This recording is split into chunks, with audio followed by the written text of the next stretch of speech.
There is something very annoying and unsettling about hearing a lie that doesn't need to exist.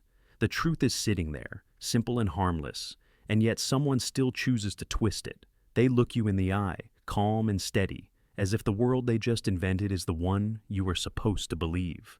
And the strangest part is that this behavior starts even before we learn to tie our shoes properly. By the age of 4, 90% of children already understand what it means to lie, and as adults, we get even better at it. Research shows 60% of people over 18 can't get through a 10-minute conversation without lying at least once, averaging 3 lies every 10 minutes. So, when someone lies out of nowhere for no real reason, the question isn't just what they are hiding. It's why the truth felt insufficient in the first place. The primitive root. Lying as a survival instinct. Contrary to what we have been made to believe, lying doesn't begin as a moral failure. It begins as a milestone. Between ages 2 and 4, children discover something revolutionary. Their mind is separate from everyone else's. In psychology, this is called the development of a theory of mind, which is the ability to understand that other people have different thoughts, beliefs, and knowledge. The moment this clicks, the first lie becomes possible. At this point, lying is not something evil, but merely an indication of the cognitive evolution of a human mind. A toddler who says, "I didn't peek," isn't scheming. Their brain is still learning impulse control, still building executive functions, the mental skills that help us plan, pause, and think ahead.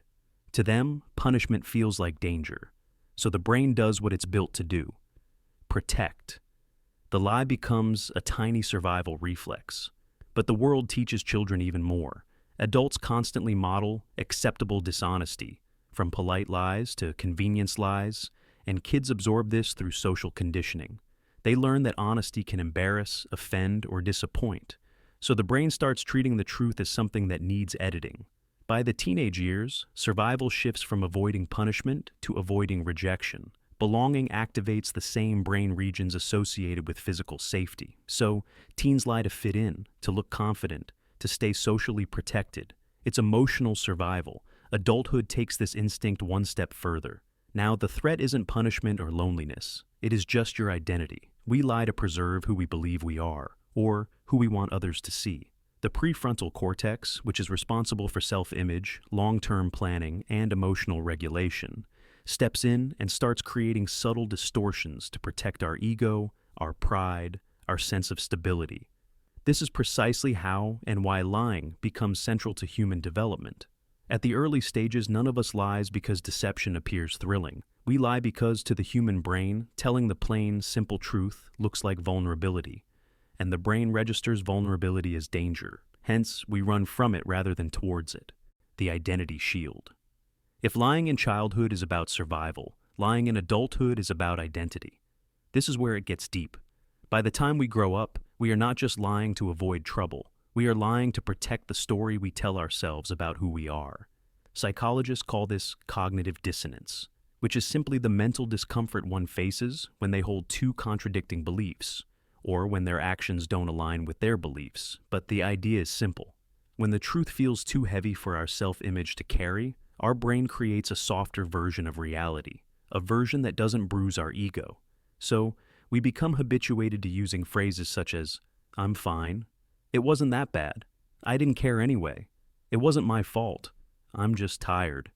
Now, to some of us, they might appear as simple fillers or everyday movie lies, but from a psychological lens, these phrases are tiny emotional bandages, and they appear exactly when reality clashes with the person we want to be, or the person we are terrified we are not.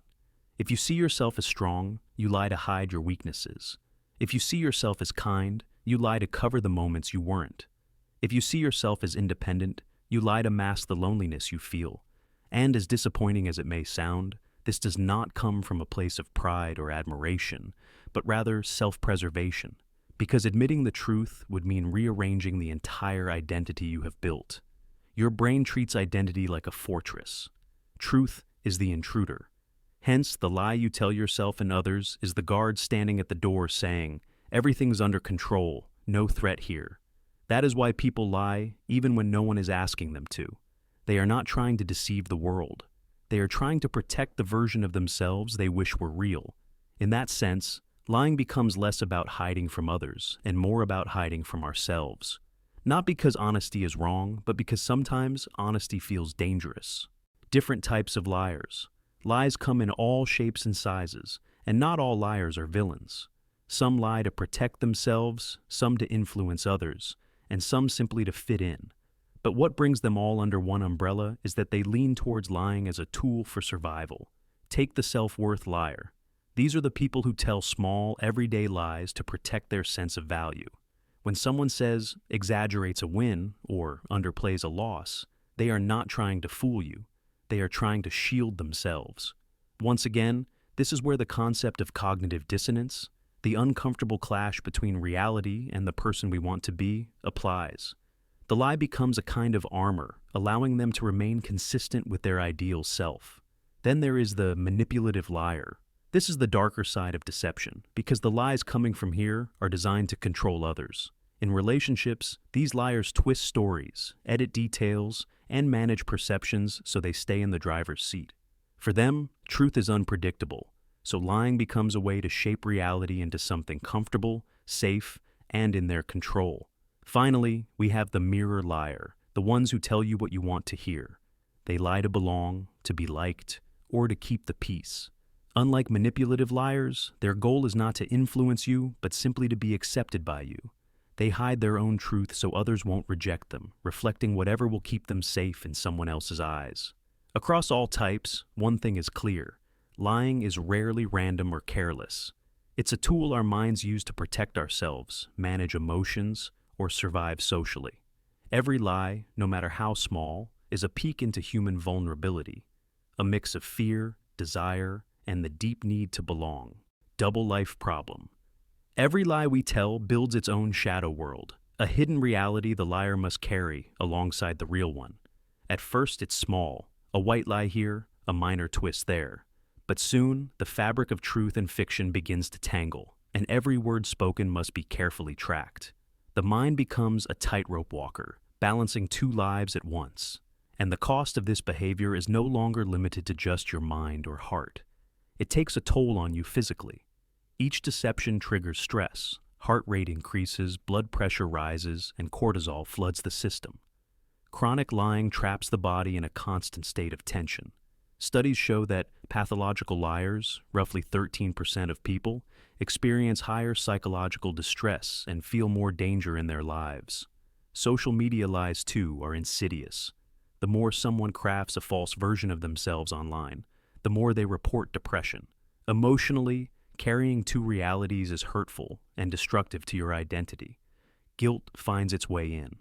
Anxiety comes along as well. The distance between the authentic self and the masked self grows until habitual liars feel hollow, almost unrecognizable even to themselves. Lying may begin as protection, but it becomes a prison. The truth isn't the enemy, it's the reality we are afraid to face. Two worlds cannot coexist forever without eroding the person at the center. Eventually, the lie outlives the life it was meant to safeguard, leaving only stress, emptiness, and a craving for authenticity.